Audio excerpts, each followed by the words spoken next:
Olá pessoal, espero que estejam bem. Meu nome é Alessandra Bezerra, sou docente do Instituto de Biociências da USP e editora adjunta da revista Ensaio, Pesquisa, Educação e Ciências. Eu atuo na área de educação não formal e divulgação científica. Junto com a professora Luciana Sá, da Federal de Santa Catarina, nós criamos uma série de 4 vídeos que abordam o tema autoria e integridade em pesquisa. Neste vídeo, especificamente, a gente vai abordar algumas tensões e conflitos emergentes desses processos. Em outros vídeos, a gente já discutiu um pouco o que é considerado má conduta em pesquisa, né? E aí eu queria só aqui retomar que, segundo o Código Europeu de Conduta para a Integridade da Pesquisa, a má conduta em pesquisa científica é tradicionalmente definida como fabricação, falsificação ou plágio durante os processos, né, de planejamento, realização ou revisão da pesquisa e mesmo na comunicação dos resultados.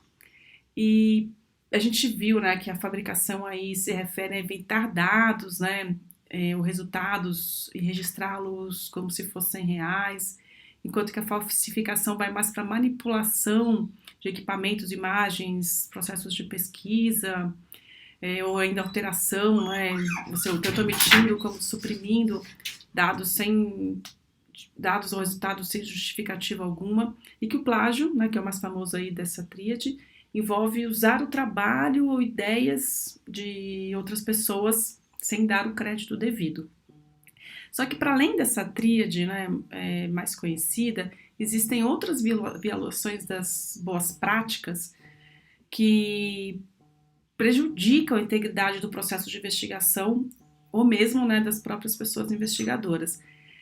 Há, por exemplo, práticas indesejáveis como permitir que financiadores, patrocinadores ou outros participantes comprometam a independência, né, ou a imparcialidade do processo de investigação, ou ainda na divulgação imparcial dos resultados.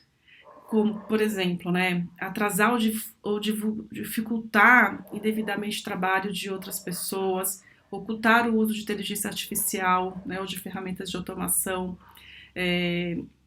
reduzir os resultados, né, os seus resultados com o objetivo específico de aumentar o número de publicações aí no que a gente chama, né, o famoso Salame Science, expandir desnecessariamente a bibliografia de estudo para agradar editores, por exemplo, ou alguns colegas nossos, ou quando a gente apoia ou utiliza algumas revistas, editorias, eventos, enfim, que vão prejudicar a qualidade da pesquisa, né, os conhecidos aí jornais predatórios, entre tantas outras violações aí do que a gente poderia chamar das boas práticas na pesquisa. Para algumas pessoas, essas práticas elas estão relacionadas a uma desonestidade individual, né? Um desvio moral e ético que independe do contexto em que o indivíduo desenvolve sua pesquisa. Vamos dar uma olhada, por exemplo, nesse trecho de uma entrevista com o Volpato, esse trecho foi retomado de um artigo, né, em um artigo do Murilo Vilaça sobre integridade científica. O Volpato fala assim: se lhe disserem que a competição por publicação tem feito com que apareçam autorias fraudulentas, não acredite. A autoria fraudulenta decorre de desvio moral e ético. Sob pressão, os desonestos optam pelo caminho mais fácil, que é a fraude. As políticas do conhecimento, e não apenas os fraudadores, desonestos ou maus caráteres, devem ser casos de investigação normativa. Mas o que dizem as pessoas que praticam, né, as ações consideradas antiéticas? Eu vou trazer aqui um exemplo de um professor da USP que foi exonerado por plágio na tese de doutorado de uma aluna. Ele diz assim: o erro cometido por ela foi lamentável. Como orientador, não consegui detectar o plágio, pois aconteceu em um momento de sobrecarga, de esgotamento físico e mental. Na época, tinha 11 orientações e mais de 45 colaborações, além das atividades normais de docência e pesquisa. Para esse professor, a exoneração dele, que ele sofreu, foi uma medida desproporcional tomada pela universidade. Ele suspeita que tenha havido questões políticas nessa decisão, já que ele mesmo já tinha presenciado outros casos como o dele que não tiveram um desfecho igual. Um outro caso que apareceu bastante na mídia foi de uma pesquisadora acusada de falsificação de currículo, com informações controversas sobre a instituição em que ela teria feito o doutorado dela ou a idade em que teria iniciado os estudos universitários. Em entrevistas aos jornais, ela diz assim: eu não menti. Pode ser que eu não tenha explicado de uma forma correta, mas eu não menti em nenhum momento. A gente se empolga e acaba falando demais. Mas fica a lição para nos policiarmos. O legado que eu construí de reduzir a evasão escolar, de transformação social, de tirar crianças do tráfico de drogas e da prostituição, eu acho que não vai ser apagado. Esse caso ele teve uma grande repercussão, inclusive com várias matérias, né, estampando a imagem da pesquisadora, uma mulher preta, diferentemente das reportagens com o professor da USP, né, um homem branco, em que não havia imagens, ou quando havia, era mais do material plagiado e não do sujeito. Então a gente vê outras questões também, né, que permeiam as repercussões desses casos. Eu passei aqui rapidamente por 2 exemplos, só para enfatizar que pensar em um sujeito, né, inerentemente desonesto como explicação desse fenômeno, né, das más condutas, é, é inadequado, né, e também insuficiente. Em muitos contextos, a gente vê que a noção de sucesso para as pesquisadoras e pesquisadores muitas vezes equivale à produção e aceitação de artigos, embora essa lógica esteja mudando, né? Mas ainda tem, né, fortemente essa lógica da produtividade. A gente sabe que o número, né, às vezes a qualidade de publicações que uma pessoa possui são comumente utilizados como parâmetro de progressão na carreira ou aquisição de financiamento. Para o Murilo Vilaça, no artigo que eu apresentei agora há pouco, existe um consenso acerca de que a pressão por publicação é um efeito da política centométrica atual. A partir de numerosos artigos, ele vai concluir que a gente está vivenciando uma gestão baseada em eficiência, né, com apelo à performatividade e também à competitividade dos pesquisadores, que tem gerado efeitos muito preocupantes e nocivos à ciência. Nessa lógica, que a ideia é que para sobrevivermos no mundo acadêmico-científico, a gente precisa publicar e publicar bem. Atrelada a essa lógica da performance, mas também com as suas particularidades, também existem alguns autores que vão apontar para um sistema de publicação vigente que está fortemente vinculado a uma lógica de mercado. Esses autores vão alegar que a academia ela é dependente de um comércio competitivo de publicações, de certa forma, bastante desregulado.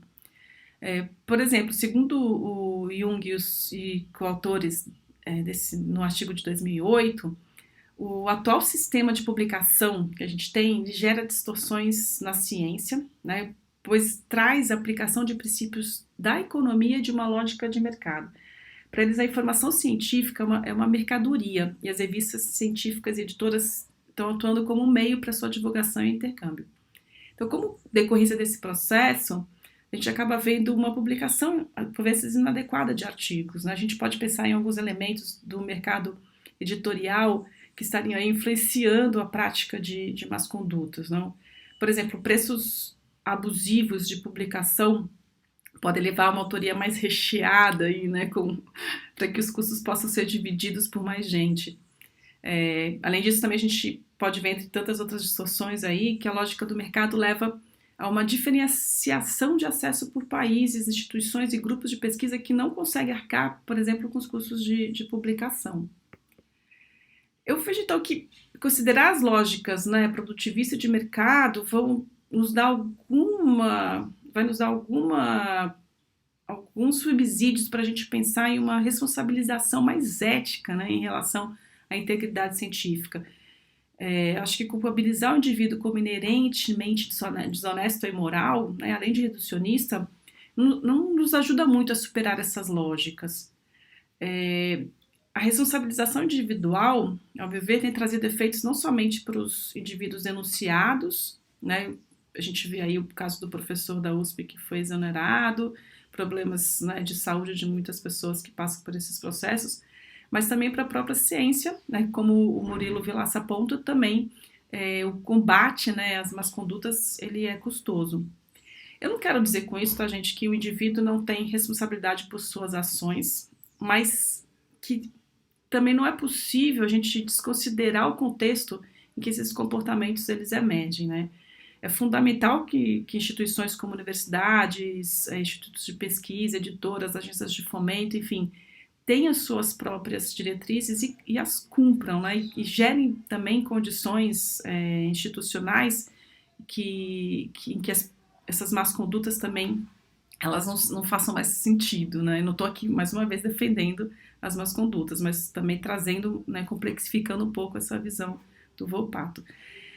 Nesse caminho, então, como a gente viu, as más condutas elas são resultados de uma rede complexa, né, de processos que envolvem de forma bastante subjetiva elementos científicos, sociais, políticos, econômicos. O que eu quero dizer, acompanhando aqui as ideias do Vilaça, é que nossas escolhas individuais elas estão bastante imbricadas com questões externas aos nossos estudos e uma perspectiva mais multidimensional. Eu acho interessante, né, como o Vilaça conclui, que ele fala assim, eu concordo muito com ele. Ressalto que não penso que o condicionamento da sintometria atual sobre as más condutas explique tudo, excluindo a responsabilidade individual. Apenas chamo atenção para o fato de que as ações humanas não podem ser bem compreendidas fora do contexto que as influencia, pois ética e política estão sempre irmanadas e possuem uma dimensão eminentemente prática. Destarte, as práticas antiéticas individuais são contextualizadas, de forma que mudá-las implica alterar o contexto e vice-versa. Então, pensando nisso, né, como que a gente pode pensar em superar essas lógicas vigentes?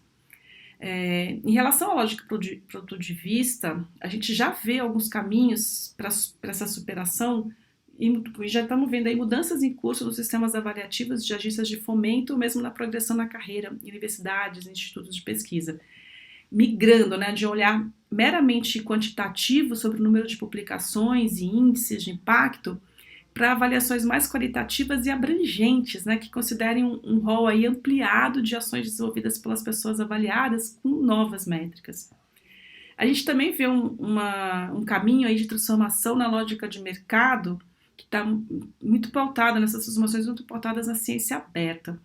A implementação da diversificação de custos de publicação, por exemplo, né, com custo zero para pessoas leitoras e custo baixo ou custo zero para autoras e autores de países e grupos de pesquisa com menos recursos, seria uma forma de promover equidade na publicação. Os pré-prints, né, que apresentam de forma transparente os processos de avaliação por pares, eles podem também representar um mecanismo aí de inibir a comercialização de papers. Estes são todos mecanismos que buscam deixar os processos de produção e de divulgação da pesquisa mais abertos e transparentes, tentando aí promover além do impacto, né, promover também diversidade, equidade, inclusão e acessibilidade, um acrônimo que está sendo bastante discutido, que é a IDEA.